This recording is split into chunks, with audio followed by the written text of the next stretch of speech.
2019년 1월 15일 뉴욕에서 승객 155명을 태운 비행기가 이륙을 합니다.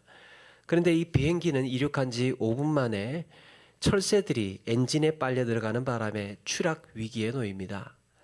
이대로 다시 돌아가면 뉴욕 시가지의 빌딩에 충돌할 것 같은 위험이 있기 때문에 되돌릴 수도 없었습니다.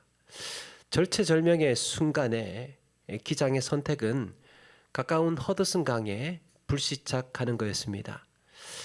기장은 강 수면을 따라서 낮게 스치듯이 비행하다가 비상 착륙하기로 합니다.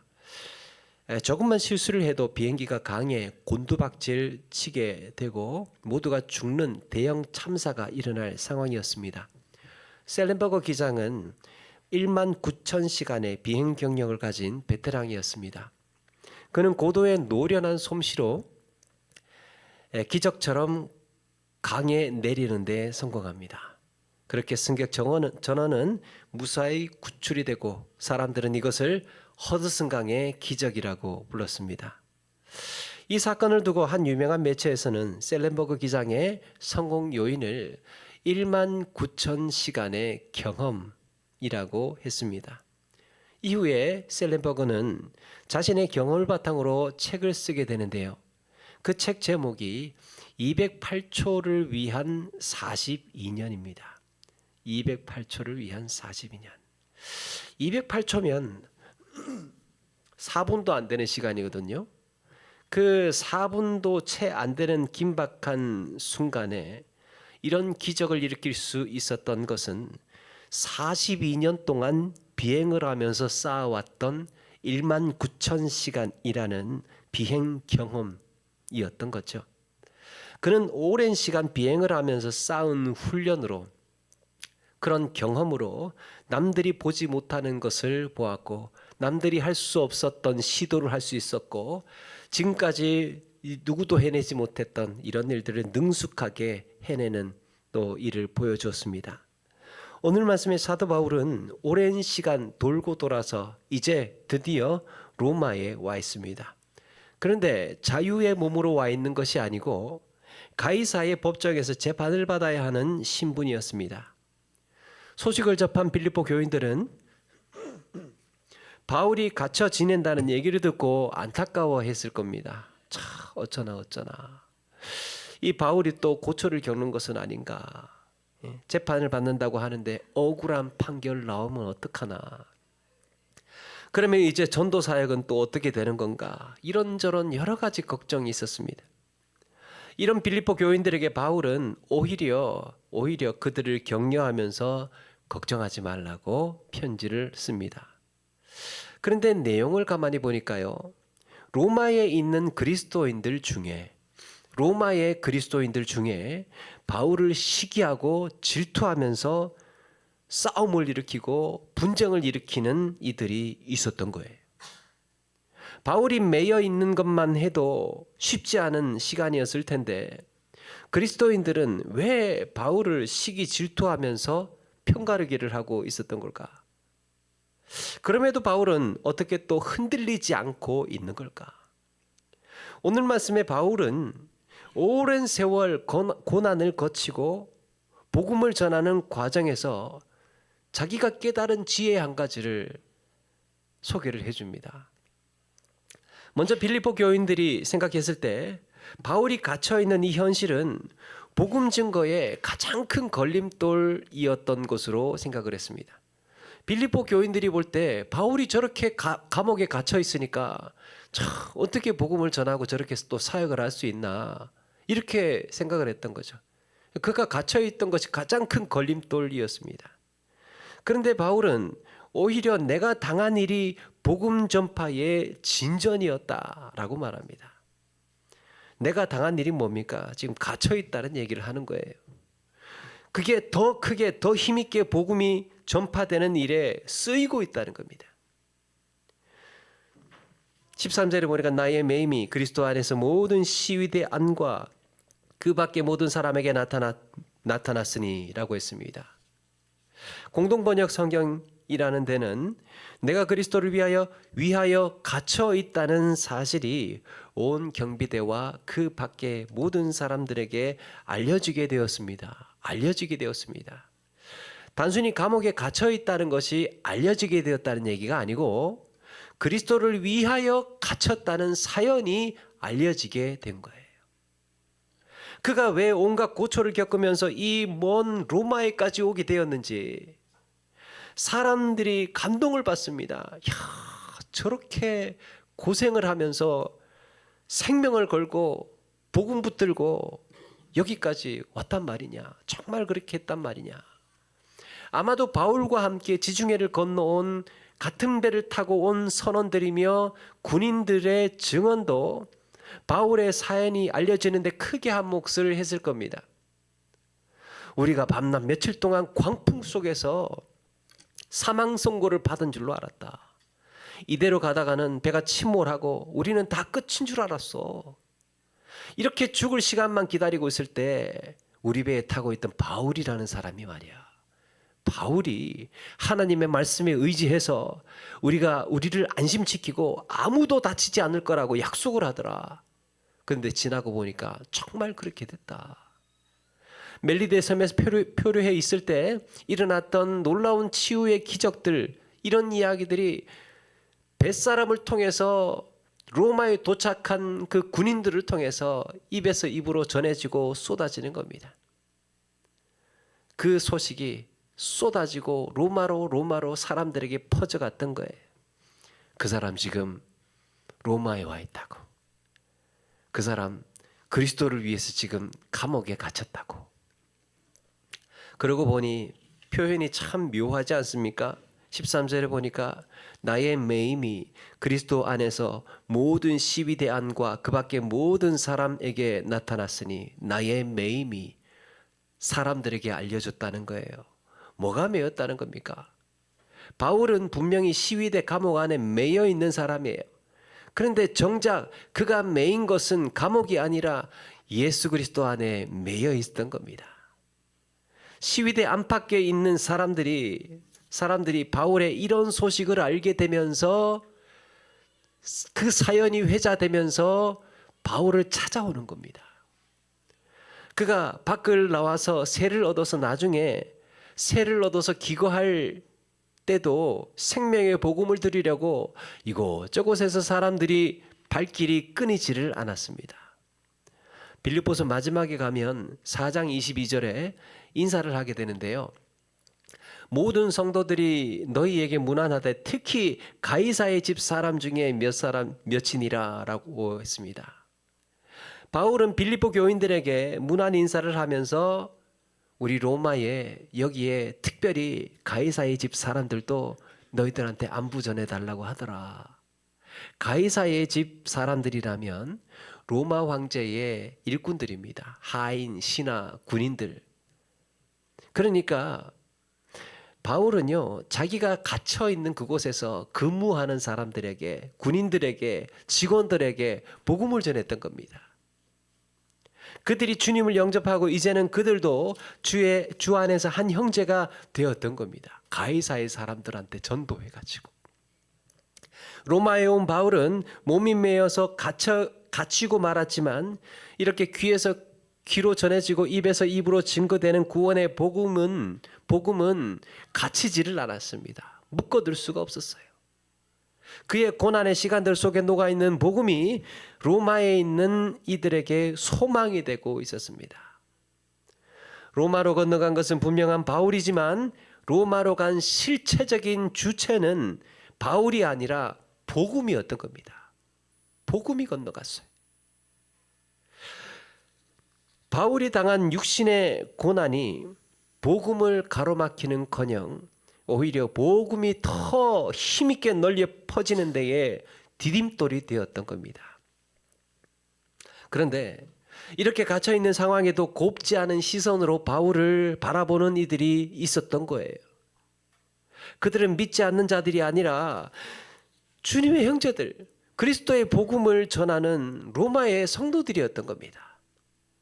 15절에 어떤 이들은 투기와 분쟁으로, 어떤 이들은 착한 뜻으로 그리스도를 전파하니 나누면요, 어떤 이들은 투기로 시기로 그리스도를 전파하고, 어떤 이들은 분쟁으로 그리스도를 전파하고, 어떤 이들은 착한 뜻으로 그리스도를 전파한답니다. 당시 로마에는 바울이 로마로 오기 전에 이미 거기에 그리스도인들이 있었습니다.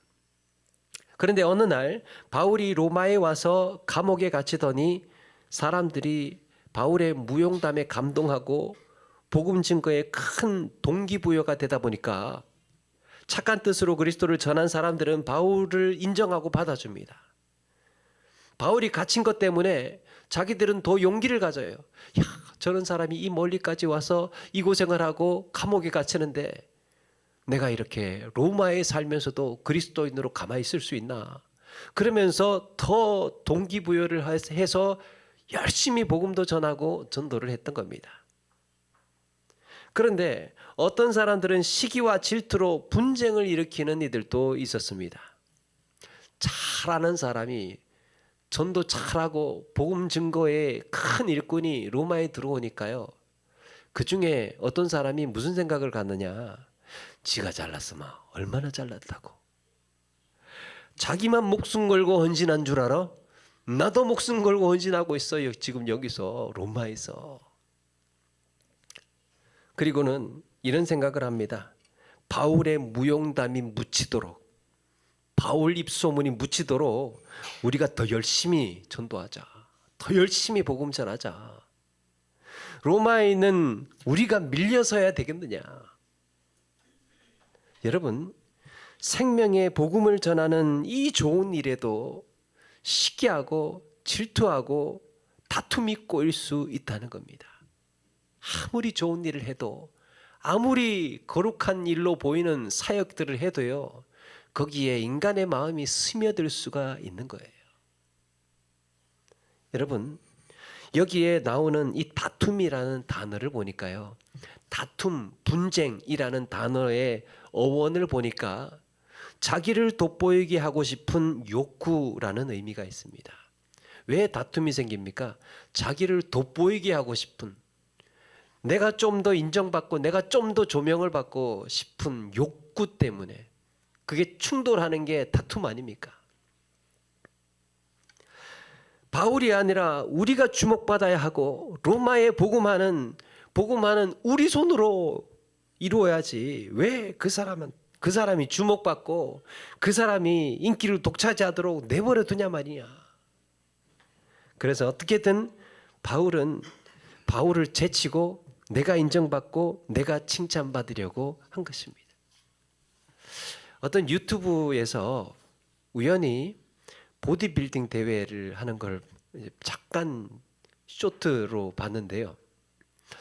보디빌딩 대회에서 무슨 일이 일어났냐면, 이제 사람들이 육체미를 과시하려고 대회에 나왔지 않습니까? 그래서 그동안 뽐내온 육체를 막 이렇게 서로 과시하고 뽐내고 있는데, 무대가 좀 비좁았던지 대회에 나온 선수들이요, 서로 이렇게 다닥다닥 붙어 촘촘하게 서 있었어요. 그 중에 한 선수가 자기가 좀 더 잘 보이려고 한 반발짝 앞으로 나온 거예요. 어깨 확 펴면서 막 반발짝 앞으로 나와가지고 막 이렇게 하고, 그렇게 하니까 이제 그 옆에 있던 선수가 상대적으로 가려지잖아요. 반발자가 얼마나 얄미워요. 지 혼자 잘 보이겠다고 그렇게 앞에 나와가지고 어깨 펴고 막 근육 이렇게 하고 있으니까 얄밉잖아요. 옆에서 가려진 선수가 짜증이 났든지 확 미치면서 자기가 또 앞으로 나와가지고 막 이렇게 뽐내고 있는 걸 봤습니다. 그러니까 또 이제 밀린 선수가 이에 질서라 그러면서 막 이렇게 어깨를 확 밀면서 또 자기가 막 나와가지고 막 하는 걸 봤습니다. 그 실랑이가 끝나지를 않았습니다. 겉으로 보기에는 그래도 바울에게 도전받고 뭐 어쨌거나 열심히 복음 전하게 되는 거 아닌가, 이렇게 생각할 수 있는데요. 그 내면에 뭐가 있습니까? 내면에 그게 시기 질투에서 시작되고 있다는 게 문제였죠. 전도를 해도 복음을 전해도 시기 질투에서 경쟁심에서 내가 조금 더 그래도 잘나야 돼. 하나님의 말씀을 전하고 하나님 나라를 세워가는 데에도 그래도 내가 조금 더 이게 잘난 게 있어야 돼. 내가 조금 더 조명을 받고 좀 더 인정받는 게 있어야 돼. 이런 마음이 이제 섞여 있다 보니까 그걸 알고 있는 바울이 괴로운 거예요. 그리스도가 전파되는 것보다 내가 인정받고 내가 조명받고 싶은 욕심에서 비롯된 거였습니다. 바울이 당한 시련은 그가 감옥에 갇혀 있는 것보다 같은 그리스도인들이 이렇게 자기를 시기하고 질투하고 편가르기를 하는 모습이 힘들었을 겁니다. 우리도 이렇지 않겠습니까? 귀한 일을 하는데, 좋은 사역을 하는데, 또 전도를 하는데 그런 마음들이 서로에게 느껴지면 확 무너지지 않겠습니까?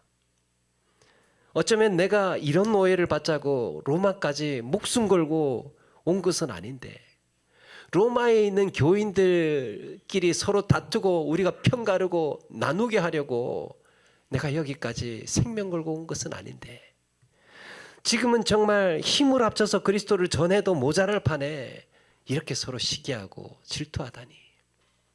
여러분, 우리가 믿음의 길을 갈 때도 예기치 못한 일을 만납니다.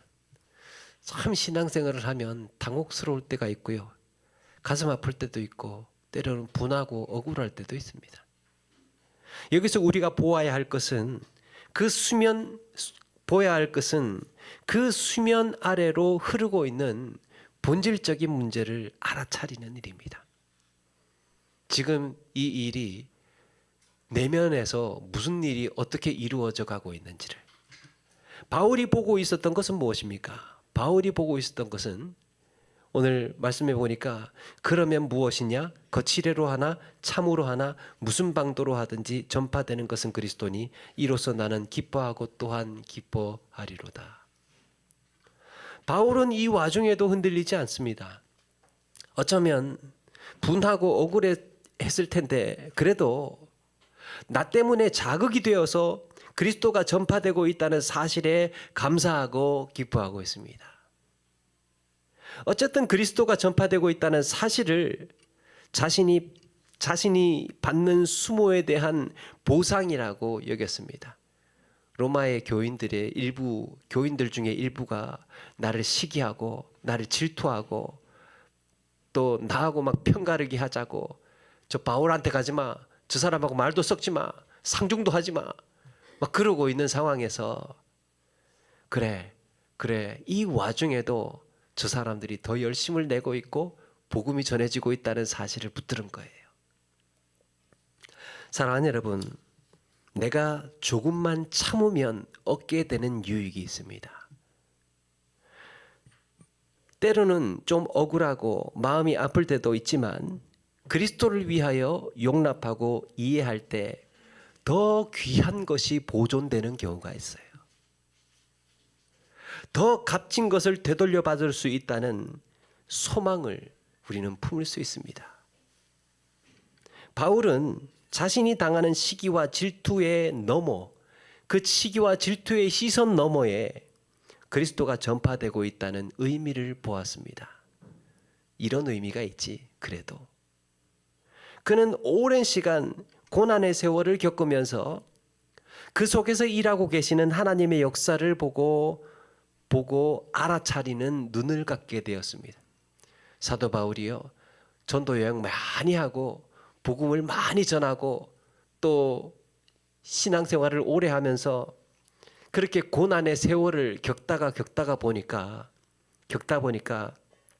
그 속에서 이게 다 나쁜 것만은 아니고 이게 다 헛것이 아니고 그 속에서 하나님께서 일하고 계시는 역사를 보았다는 거예요. 그걸 보는 눈을 가졌습니다. 그리고 고난과 시련 앞에서도 의미를 발견하는 지혜를 가졌습니다. 이게 무슨 뜻일까? 이게 정말 어떻게 흘러가고 있는 건가? 여기서 우리가 얻을 수 있는 유익은 무엇인가? 여기서 배울 수 있는 것은 어떤 것인가? 이런 거를 그때그때 정확하게 캐치할 수 있었던 거죠. 당장 눈앞에 닥친 현실은 나를 분노하게 만들고 가슴 아프게 하는 것이지만 어떻게든 전도는 되고 있다는 말 아닌가? 그래, 내가 지금 시기와 질투의 눈치를 받고 있어. 또 사람들이 분쟁하고 다툼이 일어나고 있어. 그래도 그리스도는 전해지고 있다는 거 아닌가?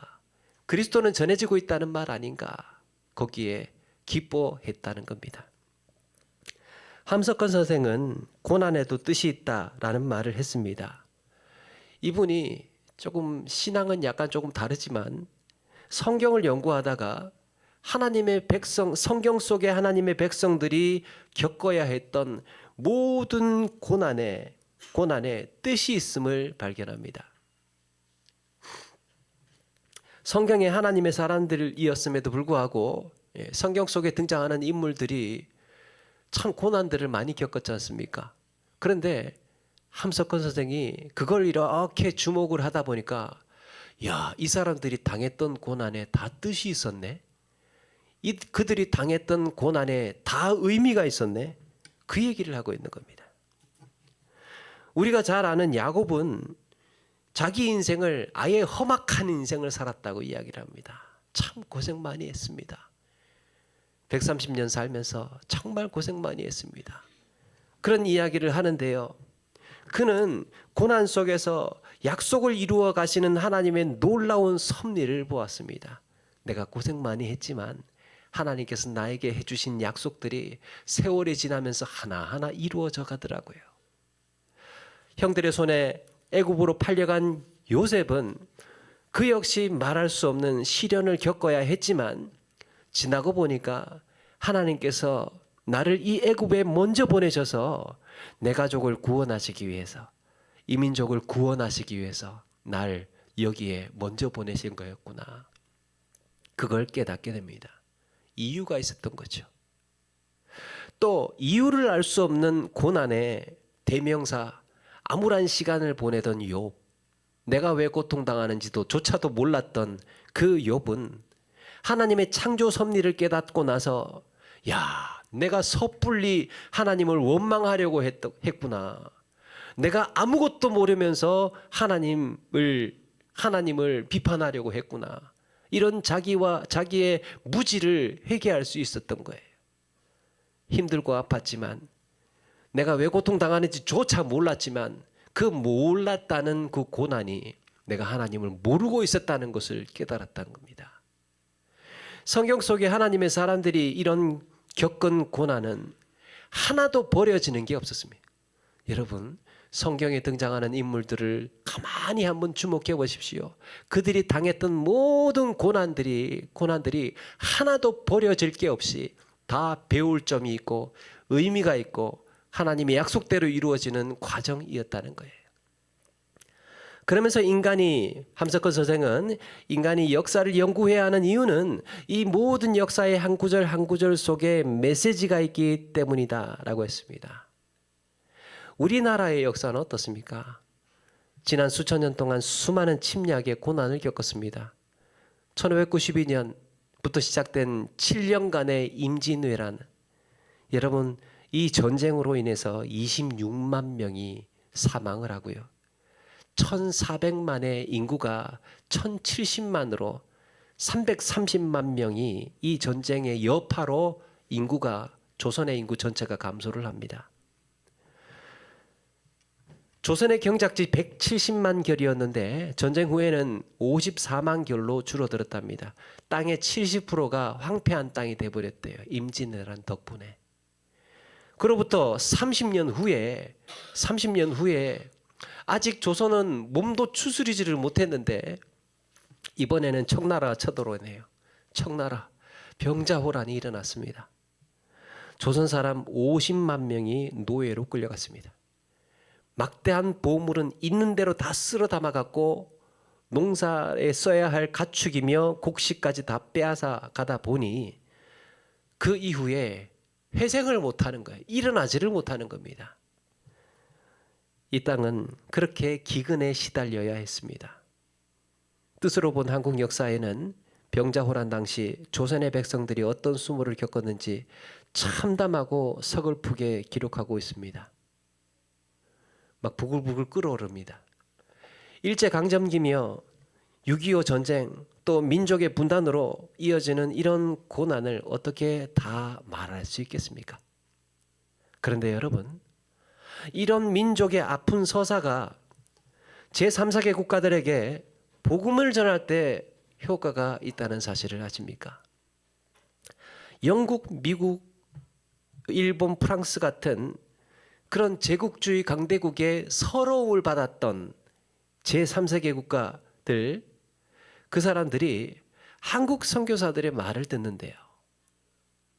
예를 들면 캐나다의 인디안들이 이 인디안들을 선교를 할 때요, 백인 선교사가 가면 극도로 적대감을 보인답니다. 인디안들이 하도 백인들한테 그렇게 당하다가 보니까 그동안 얼마나 약탈을 하고 이용을 당했는지 고개를 절레절레 흔든대요.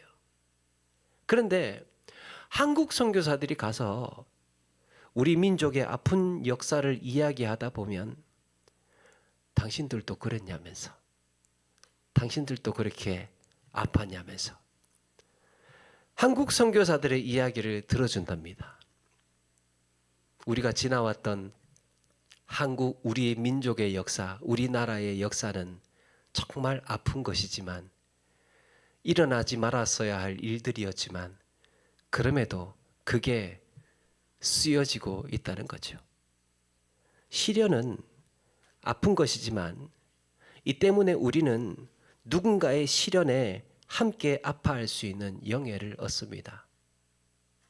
고난은 슬픈 것이지만 고난의 나락에 떨어진 이들을 위로할 수 있는 특권을 갖습니다. 아파본 사람이, 슬퍼본 사람이, 힘들어본 사람이 그들을 이해할 수 있고 손을 붙들어 줄 때 더 큰 영향력이 있고 껴안아 줄 때 그들을 더 공감할 수 있는, 여러분, 이것이 생명의 복음이 전해지는 방식입니다. 성경은 우리가 낙심하거나 좌절할 만한 현실에서도 하나님께서 이 모든 것의 주관자가 되신다는 것을 말씀하고 있습니다. 이 속에서 하나님께서 어떤 역사를 하고 계시는지, 하나님께서 어떻게 일하고 계시는지를 우리는 볼 수 있어야 한다는 거예요. 여러분, 믿음의 눈으로 보면 뜻이 없는 시련은 없는 거예요. 살아가는 동안에 우리가 겪는 모든 아픔이며 고난들이 하나님 앞에 더 아름답게 쓰임받을 수 있도록 살아가시는 우리 모두가 되시기를 바랍니다. 나의 아픔이 누군가는 위로가 되고, 나의 고난이 때로는 화평을 가져오고, 때로는 생명의 복음을 전할 수 있다는 사실을 기억하시고 우리의 삶 속에서 역사하시는 하나님을 의지하며 나아가는 저와 여러분 되기를 주의 이름으로 축원합니다.